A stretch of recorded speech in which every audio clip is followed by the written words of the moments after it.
The Two of Swords is, on the face of it, quite a simple card, and yet it holds within the centre of it a deeply esoteric meaning. On the Rider-Waite card we can see perhaps a more explicit image, this showing choppy waters behind the character, suggesting the inherent conflict of which is present in the suit, and a character of whom appears guarded and rather uncomfortable. She perhaps is about to pass judgment or make a decision, and yet, being blindfolded, cannot actually see where this decision would end up. She hasn't got the right information. She can't see clearly in order to make that decision. On the Tree of Life, this card is found in Shokmar, and this is very interesting, and we will return to this later on in the card. Purely on the Tree of Life, Shokmar, being the second Sephiroth, is very close to Kether, and so it hasn't picked up any of the lower vibrations or the conflict we see in Swords at this stage. This is why Crowley called the card Peace, because on the Golden Dawn Tarot this card was called the Lord of Peace Restored. He didn't like the word restored because he said there hadn't actually been any conflict at this point on the journey. It was merely the suggestion of it to come. And yet the card, if we have a look at it, is quite muted. Its colours are certainly neutral, and that is what the card represents: balance and neutrality.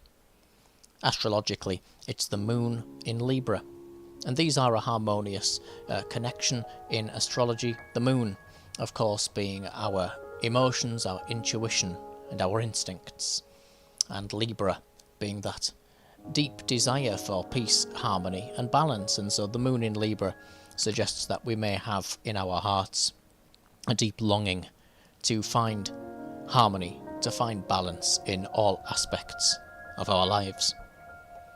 The card itself shows that there has not actually been a conflict, and that peace is what the end goal would be, because the End of the Swords shows images of peace in balance with each other. The first being these angelic figures of which kneel down and pray. One is pointed upwards, the other is pointed down in an act of total balance. Also, very difficult to see on the card, but there is an image of a dove upon each sword, one of the most well-known images of peace and of harmony. And yet, shown in the background of this card and behind the swords are these images of paper pinwheels.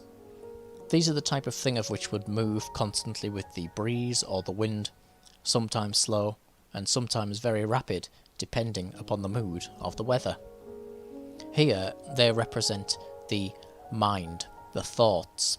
They are the constant chatter or internal monologue of our mind, something of which we cannot truly escape. In meditation we attempt to have no thoughts, or to focus the mind only on one thought.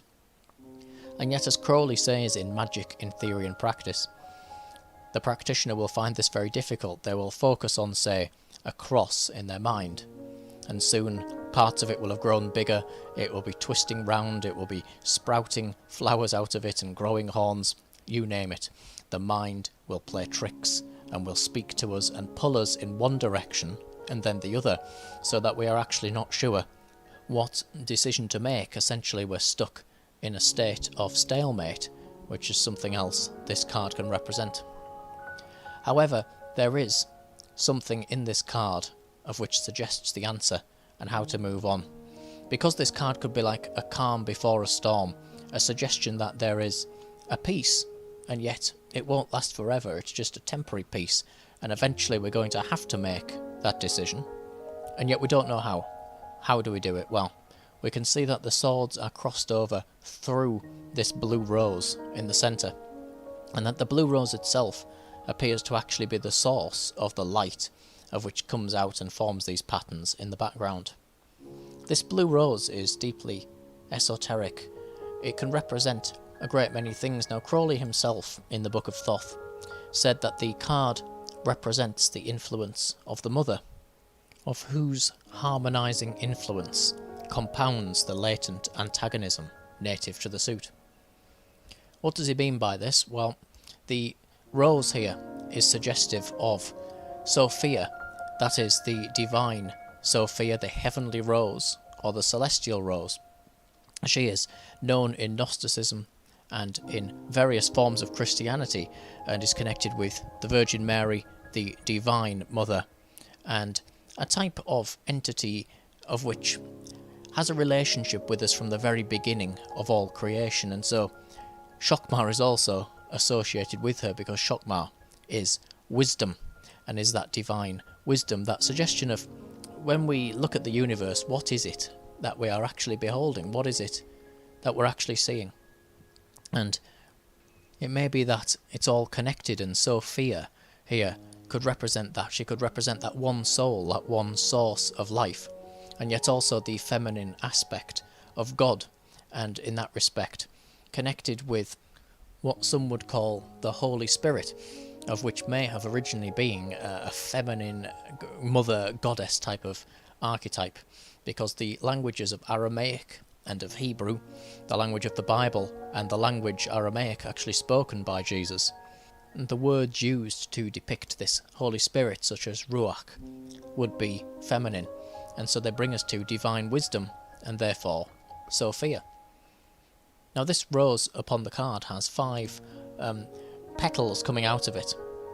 Now this returns us to this idea of a divine wisdom and a source of life, and it gets even stranger because it brings us to the Tetragrammaton, of which of course is the 4 letters, the Hebrew theonym, the name of God, specifically the letter He, found in the Tetragrammaton with the numerical letter of 5, of which suggests the goddess.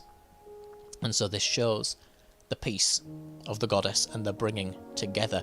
The swords aren't actually piercing through the rose, rather the rose is holding them together. It is uniting them and suspending them, and so we see 2 other knives or daggers holding the moon and holding the symbol of Libra, and so they are suspended temporarily in a state of absolute balance and harmony. And so any conflict that they would have had has been brought to a halt by this influence of the rose, or the influence there of the Divine Mother, as Crowley would say it. And that influence of Shokmar, which we saw before, really starts to come out here yet again, because it is not just knowing things, of course, it is wisdom. And it's only the wisdom that's going to allow us to stop those pinwheels from turning round and to actually make the decision. So it's only wisdom that will allow our Rider-Waite version of this card to remove her blindfold and say, I can see clearly now. This central presence of the Divine Mother could also represent the swords cards as a whole, being the child of what has come before. And so we've had fire, we've had water, and now we've got this child which is inherently going to enter a world of conflict, especially coming from fire and water. And so this goddess, this Sophia, this Virgin Mary, however you want to describe it, brings them together and attempts to give them a divine harmony and wisdom. And so when you get this card, it's saying the same thing. You're going to be having trouble knowing which way to go. You can't make the right decision. And it's not something that's going to be a life-threatening decision. It's more like one of those annoying things that you just don't know which way to go. And of course, the way to deal with this is through wisdom, to weigh up the pros and cons of something in a very basic suggestion, and to understand that true wisdom is not the same as information. And so nothing depicts that more clearly than the internet, with these millions of pages of information, every single page of it utterly useless if you can't understand what it means truly and can't apply wisdom to it as well. And so if you just read information, you're missing something, of course. You're missing that vital step, and that's why our character is blindfolded. Everything's in place, but she's missing the insight and the intuition and the correct information. And so really, we have to hold ourselves in that space of stasis. And so on a more negative regard, the card can be a type of stagnant energy, or a passive energy where you're just letting these thoughts come and go.